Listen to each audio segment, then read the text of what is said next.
Welcome to బీజీఎన్ Telugu. Land titling చట్టం భూభక్ష పథకం అని తెలుగుదేశం నేత దేవినేని ఉమామహేశ్వరరావు విమర్శించారు.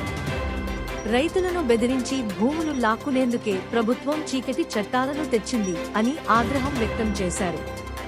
ప్రజల ఆస్తి హక్కును హరించే ల్యాండ్ టైటిలింగ్ యాక్టును ప్రజలందరూ వ్యతిరేకించాలని దేవినేని పిలుపునిచ్చారు. యాక్టు ఈ భూ వివాదాల్లో 553 సివిల్ కోర్టుల అధికారాలు ఉన్నాయి. ఈ ల్యాండ్ టైటిలింగ్ యాక్ట్ ఏదైతే తీసుకొచ్చారో దీన్ని అడ్డం పెట్టి ఈ సెక్షన్ 38 ద్వారా ఈ 553 సివిల్ కోర్టుల్లో ఉన్న అధికారాన్ని కూడా తీసేశారు. ఇక ఏ సివిల్ కోర్టుకి వెళ్ళి మనం చెప్పుకునేది ఏం లేదు. ఆ టీఆర్ఓ దగ్గరికి వెళ్ళాలి, ఆయన రిజిస్టర్లో అడ్డగోలుగా రిజిస్టర్ చేసేస్తాడు.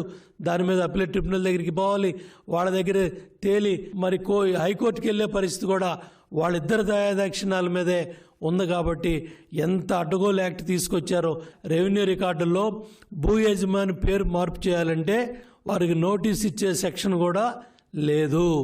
ఇవాళ మందబలంతో ఈ యాక్ట్ని తయారు చేసుకున్నాడు. ఈ ల్యాండ్ టైటిలింగ్ రిజిస్టర్లు కానీ యజమాని పేర్లు కానీ వాళ్ళ అడ్డగోలుగా వైసీపీ నాయకులు వాళ్ళ పేర్లు రాయించుకొని భూ కబ్జా చేసే కార్యక్రమాల్లో భాగంగా ఇదంతా కూడా జరుగుతూ ఉంది. ఈ ల్యాండ్ టైటిలింగ్ చట్టం భూపక్ష పథకం కిందనే గుర్తుపెట్టుకోవాలి.